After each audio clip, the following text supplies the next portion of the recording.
Hello my friends, आप सुन रहे हैं हमारी कहानी my crazy husband episode 5। I hope आपको हमारा पिछला एपिसोड पसंद आया। तो चलिए कहानी को आगे बढ़ाएं और जानते हैं आखिर हमारी मृणाल आगे क्या करेगी कहानी में।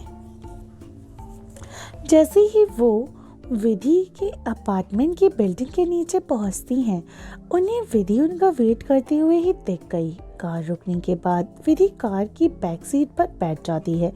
मृणाल कार मॉल की तरफ लेकर चल, हम दोनों अगर ऐसे ही पार्टी में जाएंगे ना तो सब हमें ही घूर घूर कर देखेंगे, पाखी ने कहा। मृणाल और पाखी ने आज सलवार सूट पहन रखा था। विधि, तुमने भी तो पार्टी के लिए कपड़े नहीं पहने हैं, तुम्हें भी ड्रेस लेनी होगी, पाखी ने विधि से पूछा। नहीं यार, वो मैंने मेरी ड्रेस पर्स में ही रख ली है, होटल जाकर चेंज कर लूंगी, विधि ने अपने पर्स को दिखाते हुए ही कहा। मृणाल ने कार मॉल की तरफ घुमा दी। रास्ते में पाखी ने विधि से पूछा, विधि तुमने जॉब के लिए अप्लाई किया है ना? उसका क्या हुआ यार, जॉब मिली कि नहीं? नहीं यार, अभी तक तो वो नहीं मिली, विधि ने थोड़ा उदास होते हुए कहा। यार पता नहीं इस दुनिया को हो क्या गया है, टैलेंट की तो किसी को कदर ही नहीं है। पर तू उदास मत हो यार, तुझे जल्दी एक बहुत अच्छी जॉब मिल जाएगी, पाखी ने विधि को मोटिवेट करते हुए कहा। 10 मिनट के बाद ही वो लोग मॉल पहुंच गए। मॉल के अंदर उन लोगों ने पहले तो अपने लिए लेडीज सेक्शन में जाकर कपड़े लिए। शॉपिंग करते वक्त अचानक से पाखी रुक गई।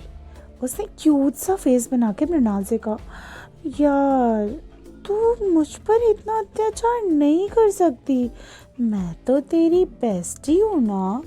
फिर पाखी ने अचानक से अपने पेट को पकड़ लिया और दर्द से करहाने की एक्टिंग करने लगी और कहने लगी, मृणाल, मेरे पेट में बहुत जोर दर्द हो रहा है, मृणाल कुछ कर।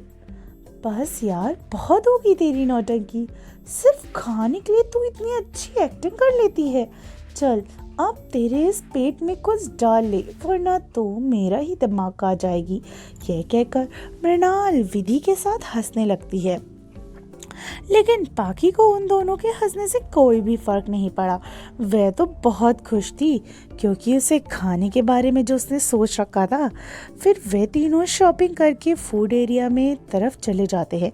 पिज़्ज़ा खाते वक्त मृणाल की ड्रेस पर सॉसेस गिर गई और उससे पाखी और विधि को खाने के लिए कह दिया और खुद वॉशरूम की तरफ चली गई। जब मृणाल वॉशरूम के वापस आ रही थी तो उसका ध्यान अपने फ़ोन पर था। इस वजह से वह सामने से आते हुए आदमी से अचानक से टकरा गई। उसे लगा वो गिरने वाली है, इसलिए उसने अपनी आंखें डर के कारण कस के बंद कर ली थी। लेकिन जब उसे लगा कि वो फर्श पर नहीं गिरी और किसी ने उसे कमर से अपनी बाहों में पकड़ रखा है, तो उसने धीरे से अपनी आंखें खोली तो मृणाल के सामने एक बेहद हैंडसम चेहरा था। मृणाल तो उसकी काली आंखों में कुछ देर के लिए खो सी गई थी। ये आदमी और कोई हमारा हीरो, ओ माय गॉड, सच में ये हमारा हीरो यानी आर्यन, जो एक मीटिंग अटेंड करने के लिए इसी मॉल में आया हुआ था। वह भी फोन पर किसी से बात ही कर रहा था। इसलिए उसका भी मृणाल पर ध्यान नहीं गया और उसको देखकर अचानक से वो दोनों आपस में टकरा गए। जब आर्यन ने मृणाल के चेहरे की तरफ देखा तो भी मृणाल के चेहरे की मासूमियत में वो जैसे खो सा गया और दोनों एक दूसरे की आंखों में ही देखे जा रहे थे। तभी वहां आर्यन का असिस्टेंट राज आया, जिसे वे दोनों होश में आए। जब राज ने देखा कि आर्यन किसी लड़की को लिए खड़ा था, तभी और वो भी अपनी बाहों में पकड़ रखा था, तो वो एक पल के लिए तो जैसे बेहोश ही होने वाला था, क्योंकि आर्यन ने आज तक किसी भी लड़की को हाथ तक नहीं लगाया था। आर्यन ने मृणाल को ठीक से खड़े होने में मदद की। तब मृणाल ने थोड़ा हिचकिचाते हुए कहा, सॉरी, वो मेरा ध्यान नहीं था। मृणाल की बातें सुनकर राज को तो मृणाल के लिए बहुत ज़्यादा बुरा लगने लगा, क्योंकि आज से पहले जिस किसी लड़की ने भी आर्यन के करीब आने की या उससे बात करने की भी कोशिश की है तो उसका बहुत ही बुरा हाल हुआ है। लेकिन राज को तो तब 440 वोल्ट का झटका लगा जब उसने आर्यन को मृणाल से मुस्कुराते हुए कहते हुए सुना, मेरा ध्यान भी आप पर नहीं था, आपको माफ़ी मांगने की ज़रूरत नहीं है। मृणाल तो एक पल के लिए आर्यन की मुस्कुराहट में ही जैसे खो सी गई थी, क्योंकि उसके गाल पर उभरे डिंपल में उसकी आंखें जैसे कहीं गुमसी हो गई थी।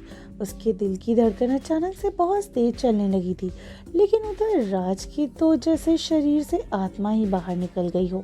वो तो बस स्टैचू बने आर्यन को ही देखे जा रहा था, जिस इंसान ने अपने पूरे जीवन में मुश्किल से ही कभी हल्की सी भी स्माइल की हो, वो आज एक अनजान लड़की के सामने मुस्कुरा रहा है और उससे इतने प्यार से बात भी कर रहा है। आर्यन ने फर्श पे से अपना और मृणाल का फ़ोन उठाया, लेकिन जैसे ही वो फ़ोन मृणाल को देने जा ही रहा था कि वहाँ पाखी आ गई। उसने मृणाल का ध्यान अपने फ़ोन पर गया, मतलब उस समय मृणाल का ध्यान अपने फ़ोन पर गया ही नहीं। उसने जल्दबाजी में फ़ोन लिया और पाखी के साथ चली गई, जो उसी की तरफ ही आ रही थी। यार मृणाल, वॉशरूम में मुझे इतना टाइम कैसे लग गया यार? विधि को टेंशन हो रही थी, इसलिए मुझे तेरे पास आना पड़ा। पाखी ने कहा, नहीं यार, बस मैं किसी से टकरा गई थी तो बस उसी में थोड़ा टाइम लग गया।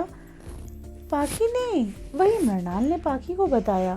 पाखी, अच्छा अच्छा ठीक है, अब जल्दी चल, वरना हम पार्टी में टाइम से नहीं पहुंच पाएंगे। जब तक मृणाल आर्यन की नज़रों से गायब नहीं हो गई, आर्यन उसी तरह देखता रहा जहाँ से मृणाल और पाखी गई थी।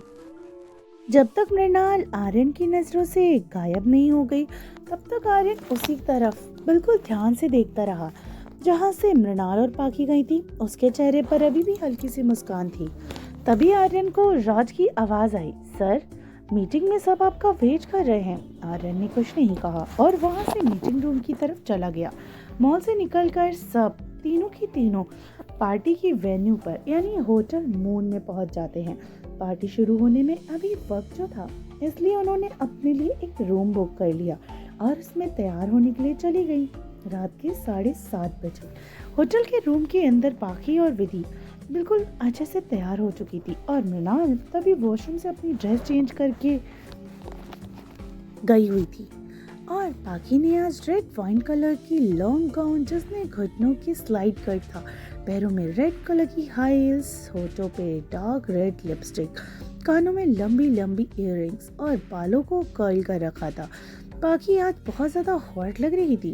विधि भी किसी से कम नहीं लग रही थी। विधि ने आज पिंक कलर का एक गाउन पर उसने अपने बालों को एक साइड कर रखा था और होठों पर हल्की गुलाबी रंग की लिपस्टिक और पैरों में पिंक कलर की हील पहन रखी थी। वो भी काफ़ी प्यारी लग रही थी।